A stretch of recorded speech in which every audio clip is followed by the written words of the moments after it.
All right, moving on to Scanners 3. Of course, this is the last film in the original trilogy of films, Scanners 3, The Takeover, and then there are two spin-off films, Scanner Cop and Scanner Cop 2, or it's also called Scanners Showdown, so maybe that's technically the fourth film in the Scanners franchise. But the Scanners Showdown is actually a straight-up sequel to Scanner Cop, with the same actor reprising the role, and it's the only film in this franchise that has a continuation with the same actor and the same character. So it's kind of confusing, but whatever. Anyways, we've got Alex and his sister Helena. Shout out to My Chemical Romance. Love that fucking band. And their brother and sister. Alex is at a party with this guy who's really pushing him to show off his scanner skills. And he's like, nah, bro, I don't want to do it. I don't want to do it.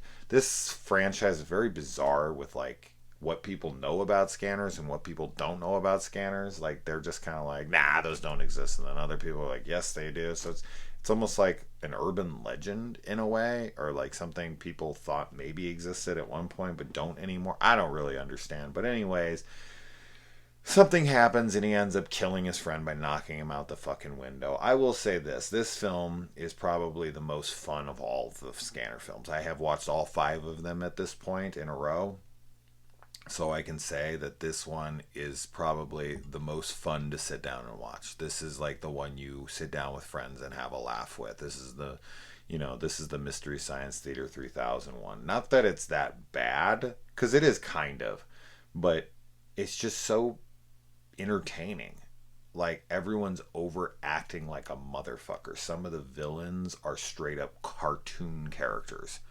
Like, so you just this is that one. They're like, a lot of these franchises, they go in that direction where things get totally zany, they get silly.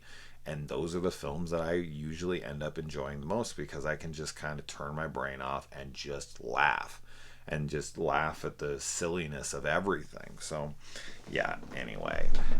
So he kills his friend. Then he decides to basically become Batman. And he goes and lives in some Thailand freaking monastery.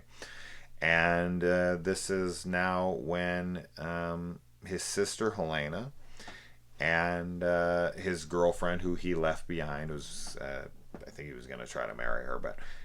I think he was just his girlfriend, yeah. So some punks attack them, and she uses her scanner skills to take them out, throws them into a garbage truck. They're about to get killed. The girlfriend saves them, but then the garbage man comes and kills them anyways. This guy actually kind of reminds me a little bit of Ernest Scared Stupid, when Ernest figures out, how to undo the trash truck's controllers, and then it stops, and then it just closes on him anyways because of something stupid. Just slightly reminds me of that. Anytime I can bring up Ernest Scared Stupid, I'm gonna do it, because it's one of my favorite films. I like that one of the punks has a lightning bolt shaved into his hair. Like, his hair is like a lightning bolt, and it looks like it's dyed as well. It's actually really well done. And these kids were pulled from a scanners institution, and the father has created this drug patch which has not been tested. And I think one of the test conclusions would be to take this stupid fucking blinking light off of it, because it's extremely distracting and everyone's going to notice it instantaneously. That is just so dumb that that's on there. I get it's for us, the audience, but why would that dot be on there? Just to tell us that it's working? That's it right there. I think the scanners can know when it's not working, because they'll feel it. They'll start to go crazy, and as soon as that hits... done. So the fucking flashing bulb is just so ridiculous, but this whole film is like that. So as soon as she puts on the patch, she seems to change instantaneously. She puts on the patch and she explodes a bird, almost like in Nightmare on Elm Street 2, Freddy's Revenge. Goddamn bird, and then he blows it up, and then the dad accuses him of, what he did? He used a goddamn cherry bomb. I love that fucking movie so much. I love it so much. You don't have any right to talk to me like that. Jesse, man. Ah, I can't get enough of that movie. Anyway. And then the sister is out. Helena is out with this guy who she thinks is an asshole, which he is, and he's trying to like steal this account from her. He's trying to mansplain things to her, and of course she ain't having this shit at all. So she makes him dance in front of everyone in this real prestigious fucking high end restaurant, and he strips down to his underwear, which is always like boxers with hearts on them. I don't know. This is like a cartoon joke. We used to see this back in the day in cartoons, but we see that in all these 80 movies. I think these are just kids that grew up with those cartoons and they became directors and they were on cocaine. They're like, you know what? You know what this reminds me of? This reminds me of that Bugs Bunny scene. Let's do it. But yeah, so she makes him dance and then he falls into the piano and then she comes up and tells him that he's like fucking with the wrong chick and all this. Pretty funny. And then she goes to the doctor who screwed up her life and blows off his finger, and of course follows that up with the staple of the franchise, which happens in all 5 films, a big old head explosion. Although in this one I think it happens like 3 times, but we'll get there. But this one has my favorite head explosion of them all. Yes, this one, not the first one, this one. Why? Because she takes a fucking snapshot of it with a Polaroid as she does it, and then looks, flips up, looks at the Polaroid, and we see the actual snapshot of her catching it right as it explodes, and it looks awesome. It looks like that fucking it looks like the front cover of the trading cards for Garbage Pail Kids, where the kids' heads exploded. It's awesome. It's awesome. So it's my favorite. It's my favorite. I can't believe I'm saying this right now, but I like it better than the one in the first one. As much as I love the look of it, it's just the setup. It's the fact she takes a picture of it. I was just like, oh my God, it's amazing. It's amazing. She takes a Polaroid of it right when it happens. I love it. I do. I can't deny it. It's my favorite. Anyway, and then she puts together an army of scanners by all giving them F3 or ephemeral version 3. I think we skipped over version 2, or maybe in the second film version 2 is like what they were using on those guys. Probably that's what it was. It was probably in part 2 because it's the third movie, so we're on the third stage of ephemeral, right? But in the second movie, those guys that were getting tested on in that basement area, that's probably what that was. And then we get Helena nude in the hot tub. Oof, fuck, yes. So hot. Great body. Yes, thank you. Kind of implies that she thinks her dad wants to bang her or is his girlfriend or wants to keep her. I don't know what she's suggesting there, but this chick's completely out of her mind. And then this lawyer goes to tell Alex that his dad has passed on, and then the scanner who follows them there takes a bunch of TIE fighters out of the ring and makes them go over, kill the attorney, and fight Alex. And then Alex is, of course, doing some straight up neck thrust scanner martial arts. Just there's so much of that in this fucking series. And I can tell you, man, I'm going to mention that a few more times as I'm doing these. I'm so tired of hearing that scanner noise that they make when they are thinking really hard, and they make that, it makes that, musical type sound that it makes every time. Ugh, I'm so sick of hearing it. I'm so glad I'm done with this series. I can't hear that shit again. And then she takes over the pharmaceutical business that her father was running. Takeover. The takeover. That's where the title comes from. No, she's trying to take over the world. And she talks like really crazy about business in there, but essentially she just sounds like what I would think any CEO of some major pharmaceutical company or any bigwig company would sound like a total money hungry, bottom line fucking bitch.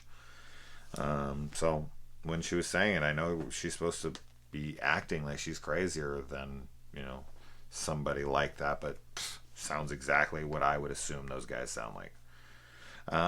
And then he learns how to control his heart rate, much like the volunteer in the first film, and that'll come back later, of course.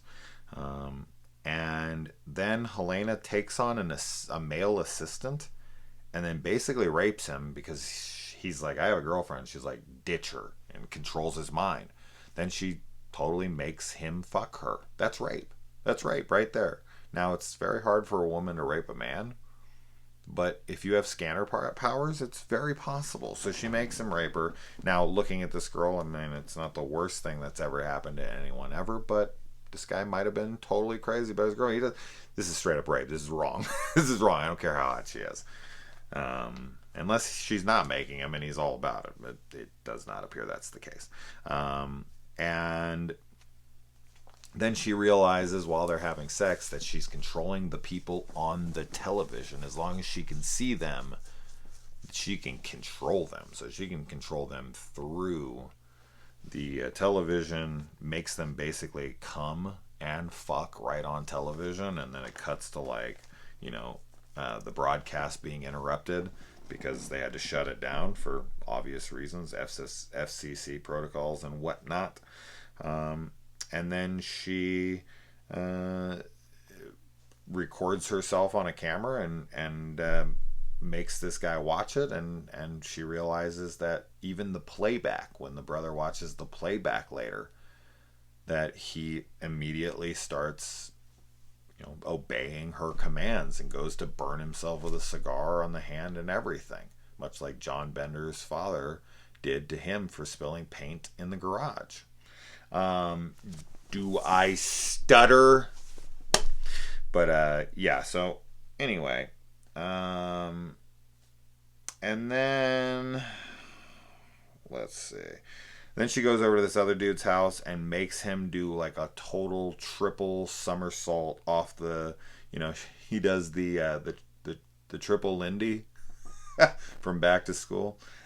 She makes him flip off of this diving board into his pool, which is completely empty, and he just smashes his head on the ground and just lays there in this like little bit of water that's down there and just bleeds to death. It's pretty brutal, actually.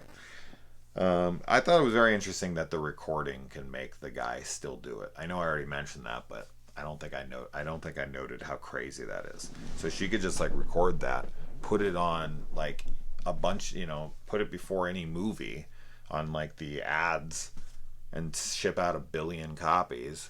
Put it on some super popular movie that they produced, that they put out there, and everyone who was watching it. Although almost everybody skips those damn trailers, so maybe it wouldn't work. And then she has the nuts running the nut house over at the place that she was from. We have the bimbo seduction here, and then a kung fu henchman who comes in and kicks Alex right in the face. There's a lot of like martial arts and inspiration in this film. It goes to like Thailand. There's Thai boxing, Thai kickboxing, and then there's like henchmen that are like wah, and like kicking people in the face and all this shit. It's pretty funny, which yeah, I'm all about. And then they like take lasers to his eyes and they hold him down, but then he breaks it, and then the machine opens up, and it's like almost like a hose, like a water hose that has a bunch of holes in it, so it's like shooting out in all these different directions. So there's like laser beams going absolutely everywhere, and then he like jumps out the window and the lasers are like flashing it's a nutty ass scene. And I guess this laser somehow disrupts his scanner abilities, and it's like once he does that, it hurts all of them because they're all scanners. And then at the end, she like uses this flashlight made of that laser thing, and this disrupts him for some reason. I don't know.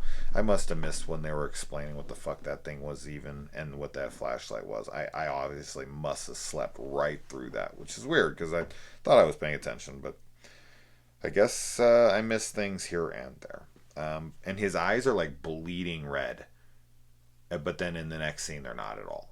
So he heals quick. He has Wolverine healing abilities, I guess.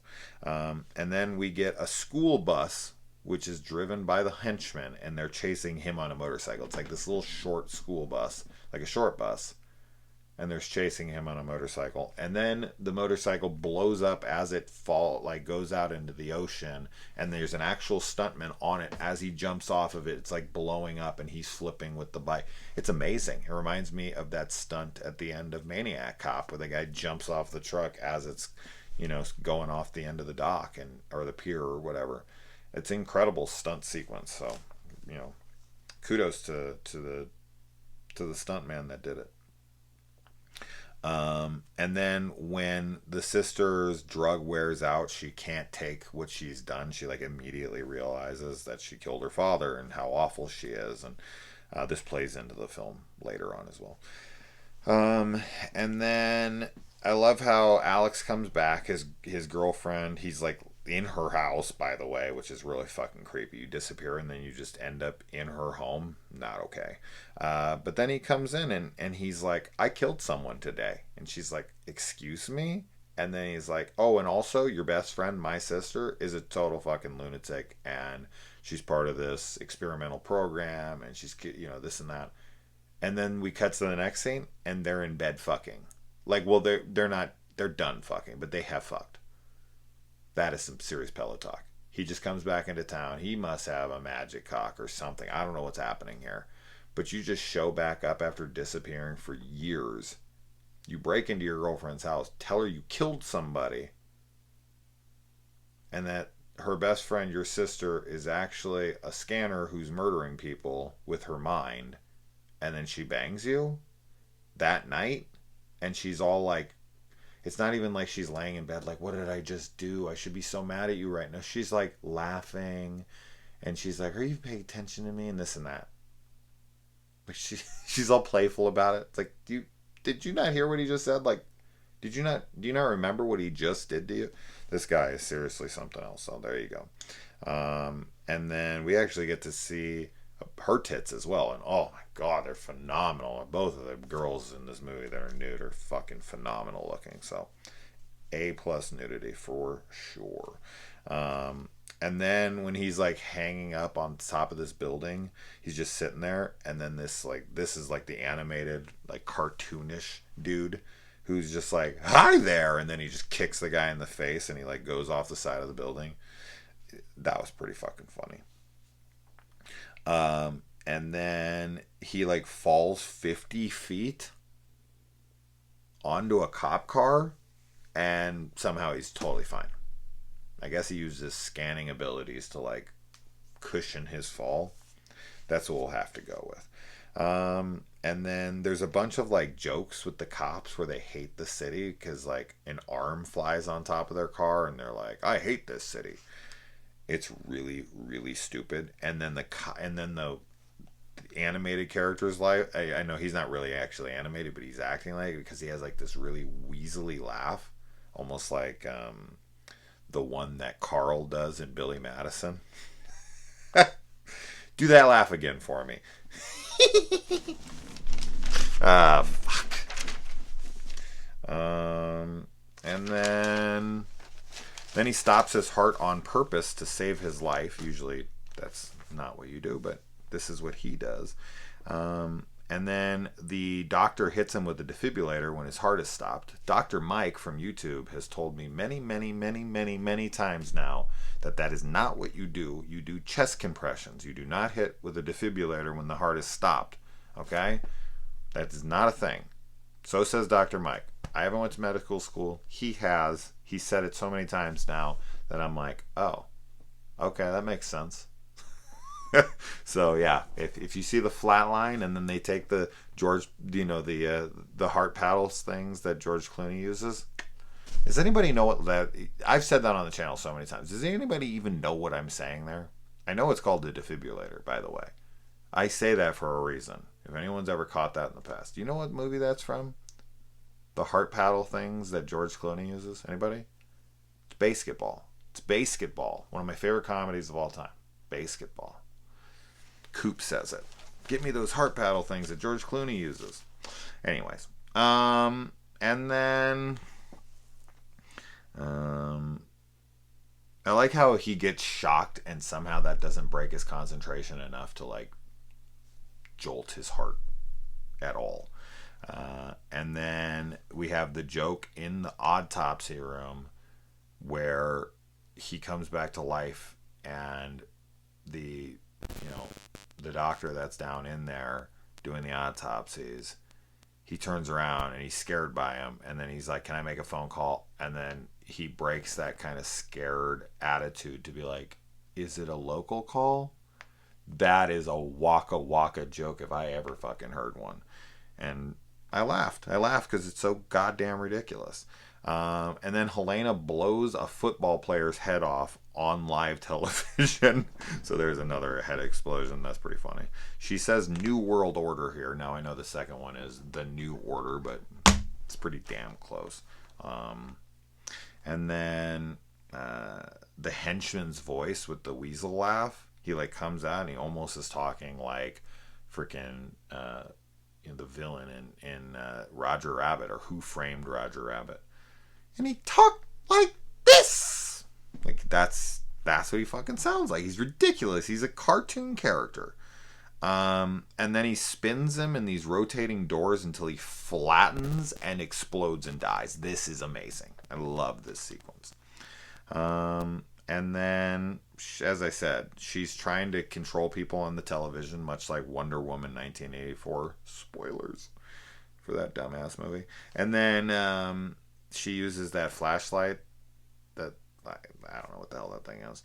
And then he uses his monk training to beat the flashlight laser.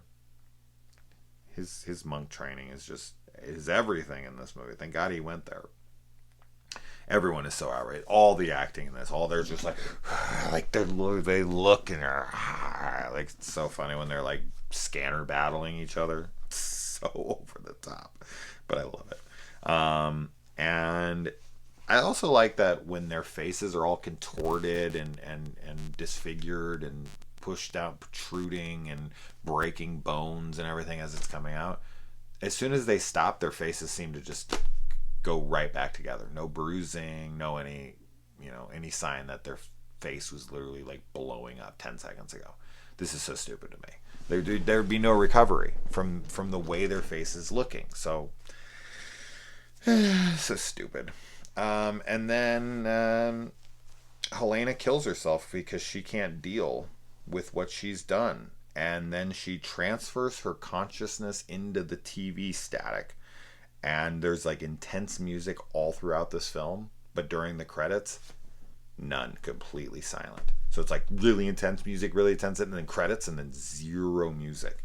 It was really weird. It's kind of off-putting in a way. I was just like, whoa, what the fuck? It was jarring. Jarring is a better word than off-putting. It's just like, what? Usually during that's when they really get into the music, but no, it's just like cold credits. Interesting. Anyway, so now she's in the TV. She's Shocker. She's fucking Horace Pinker, man. So, anyways, let's move on.